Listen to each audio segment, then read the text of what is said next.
Olá, boa tarde. O Senado agora está de volta. 2 CPIs se reuniram. 6 ministros participaram de audiências nas comissões e foram aprovados a convalidação dos incentivos fiscais dos estados e o marco legal da biodiversidade. Confira agora como foi a semana no Senado Federal. Manifestantes protestaram em frente ao Congresso Nacional. O motivo? A votação na Câmara do projeto que regulamenta a terceirização dos contratos de trabalho nos setores público e privado. Os deputados já aprovaram o texto base. Na semana que vem, a Câmara deve votar os destaques e o projeto chegará ao Senado. A discussão já chegou. Nós somos contra. Projeto que tem como base uma avaliação equivocada do que reduz a competitividade do Brasil no mercado internacional. Não é um problema de retirar direito. É o problema de adequar às exigências da modernidade. Durante a semana, o Senado votou 2 matérias de grande repercussão.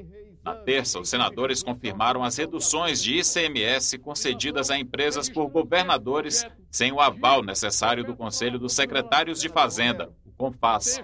O projeto aprovado ainda muda as regras para a concessão dos incentivos fiscais. Os outros 2 pontos, que são o projeto de resolução que uniformiza as alíquotas de ICMS e o recurso para o fundo ou para a equalização para os estados sobre a uniformização das alíquotas, essas 2 questões serão votadas em maio. E na quarta-feira, o plenário votou o novo marco legal da biodiversidade. Ele estabelece regras para a pesquisa e a exploração comercial do patrimônio genético brasileiro. Após ser analisado por 5 comissões temáticas e receber mais de 100 emendas de senadores, o projeto foi aprovado. Ainda restam 3 destaques para serem votados. O Brasil inaugura uma fase nova. Nós vamos criar mecanismo para o Brasil ser uma grande liderança a partir do uso inteligente, sustentável de sua biodiversidade, levando em conta o conhecimento das populações tradicionais, respeitando esse conhecimento e pagando. Mas a maior movimentação da semana no Senado foi nas comissões.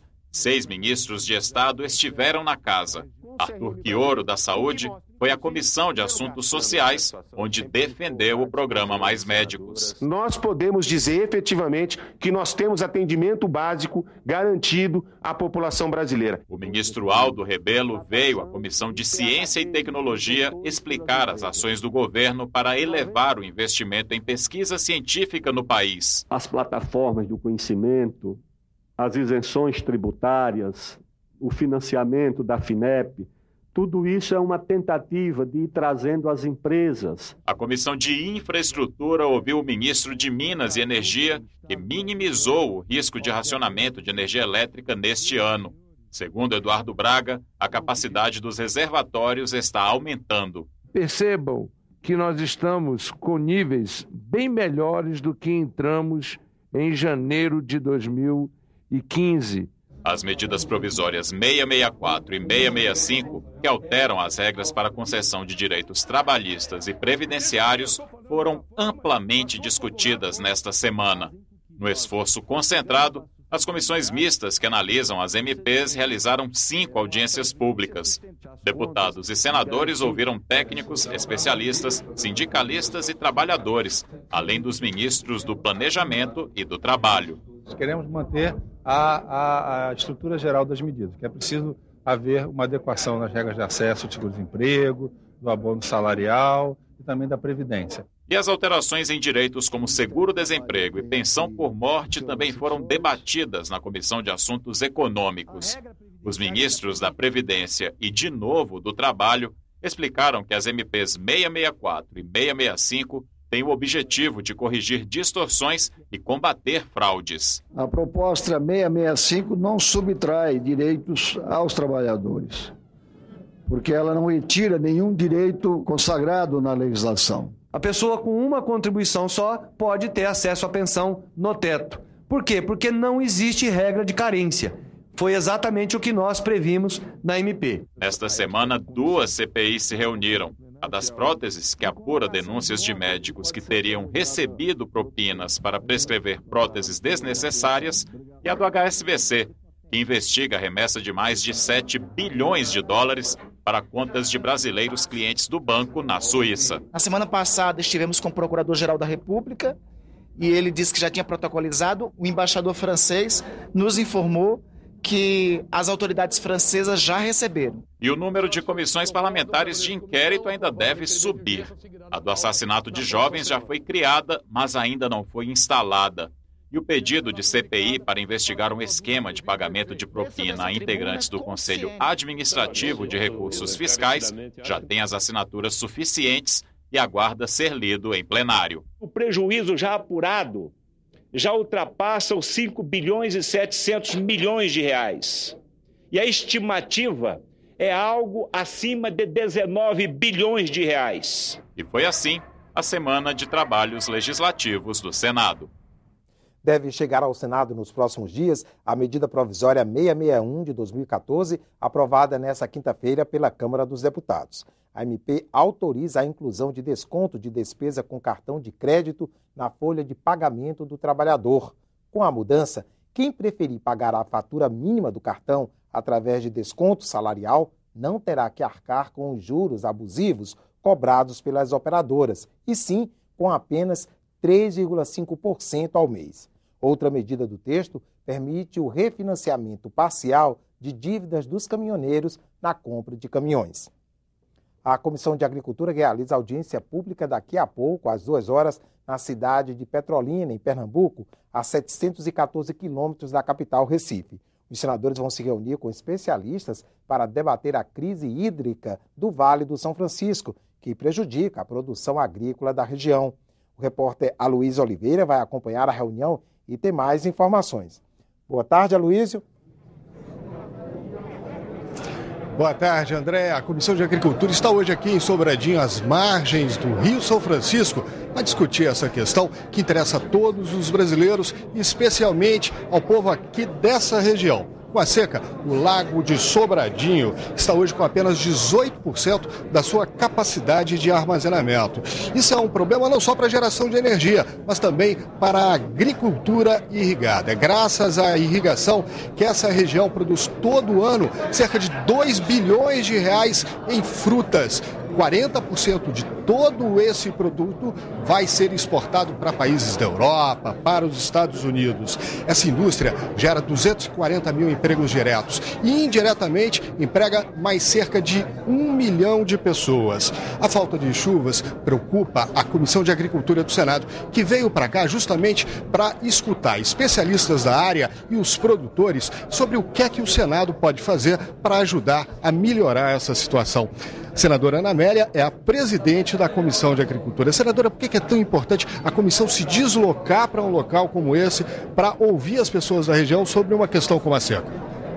Olha, nada melhor do que ouvir os produtores, os agentes que fazem a fruticultura do semiárido nordestino uma grande riqueza em geração de empregos, de renda, de desenvolvimento e também de abastecimento interno, que é a garantia de um desenvolvimento diferenciado nesta região. Então, vindo aqui perante esses agentes, nós podemos, com a presença dos nossos líderes políticos, como o senador Fernando Bezerra, que é de Pernambuco, que conhece profundamente esse setor, na presença de prefeitos, de secretários de Estado, secretários municipais, de lideranças políticas, deputados estaduais e federais, mas sobretudo dos produtores rurais da fruticultura, dos técnicos de agências reguladoras como a ANA e também como a CHESF e a Codevasf, que estão intimamente ligados à questão da irrigação na região do semiárido nordestino, e que nós podemos, com a Comissão de Agricultura, junto com o senador Fernando Bezerra e as lideranças do Nordeste, encaminhar ao governo federal as soluções daqui saídas como alternativas emergenciais em primeiro lugar, segundo, depois medidas de médio prazo e de longo prazo. O setor precisa ser apoiado, porque não é apenas o fornecimento de água, a irrigação para a fruticultura é uma questão grave social da geração de emprego e renda para a região. Muito obrigado, senadora Ana Amélia, que daqui a pouco vai presidir essa reunião da Comissão de Agricultura. Aqui comigo também o senador Fernando Bezerra, que é daqui de Pernambuco e que está muito preocupado com essa questão, não é, senador? Com certeza. A fruticultura irrigada aqui na região de Petrolina, Juazeiro, que é o maior polo de irrigação de todo o Nordeste brasileiro, emprega mais de 200 mil pessoas. O maior sindicato de trabalhadores rurais do Nordeste brasileiro é o Sindicato de Trabalhadores Rurais de Petrolina. O que nós estamos aqui discutindo é como não deixar haver a interrupção de água para abastecer os perímetros irrigados. Por quê? Porque esse é o pior regime hidrológico do São Francisco em 100 anos. O Lago de Sobradinho tem hoje 18% da sua capacidade de armazenagem. Se mantiver o quadro atual, nós vamos praticamente secar o Lago de Sobradinho e ficar apenas com a água da reserva morta do Lago de Sobradinho. E isso significará a interrupção para os projetos irrigados. Vamos encaminhar aqui a solicitação de reduzir a vazão de Sobradinho dos atuais 1.000 metros cúbicos por segundo para 900, já com o apoio da Chesf, já com o apoio da ONS, já com o apoio do ministro de Minas e Energia, e vamos também solicitar ao governo federal que de forma emergencial contrate os serviços de flutuadores emergenciais para que, se ocorrer o pior cenário, a gente tenha como bombear a água do volume morto do Lago de Sobradinho para que a gente possa tranquilizar a economia dos perímetros irrigados. É um arranjo produtivo que representa mais de 90% da exportação de frutas do país, é um arranjo produtivo que significa mais de 200 mil empregos e é um arranjo produtivo que afeta diretamente a vida de quase 1 milhão de pessoas. A expectativa da população daqui parece ser grande, que já está com o auditório cheio, a reunião da comissão nem começou, né? É verdade, nós tivemos aqui uma grande presença de pequenos produtores, é bom destacar que 94% dos produtores da fruticultura irrigada são pequenos e médios produtores. São quem tem de 5 até 20 hectares de frutas plantadas. Portanto, eles vieram em grande número, diversas associações, não só de Petrolina, de Juazeiro, de Casa Nova, de Santa Maria da Boa Vista, de Petrolândia, de diversos municípios da região, para poder colocar aqui a sua apreensão, a sua preocupação com essa situação que o Rio São Francisco está vivendo. Daqui, como bem falou a senadora Ana Amélia, além dessas obras emergenciais, precisamos arrancar ainda esse ano, no Congresso Nacional e do Governo Federal, fortes investimentos para a revitalização do Rio São Francisco. A gente precisa construir mais e mais barragens para aumentar a vazão dos tributários do São Francisco. Precisamos preservar, recuperar a nossa mata ciliar para que o rio possa ter mais água, e precisamos discutir projetos alternativos de botar mais água no São Francisco, como é a alternativa da transposição do Rio Tocantins para o Rio São Francisco. Muito obrigado, senador. Uma boa reunião para todos vocês. Lembrando que essa reunião vai ser transmitida ao vivo pela TV Senado para todo o país daqui a pouco, em torno das 14h. A gente volta e se você quiser participar, mandar sua pergunta, mandar o seu questionamento, é só telefonar 0800 61 2211. André, com você aí em Brasília. Obrigado, Luiz, e bom trabalho aí em Petrolina. O seminário acontece no auditório do SESI Senat de Petrolina e será transmitido ao vivo pela TV Senado, como falou a Luísio. A reunião, portanto, é interativa. Você pode participar por meio do portal E-Cidadania, no endereço que aparece aí na tela, e também pelo Alô Senado, no telefone 0800 61 2211. O Senado agora termina aqui. E se você quiser receber informações da programação da TV Senado, se inscreva no nosso canal do YouTube. Acesse youtube.com/TV Senado. Boa tarde.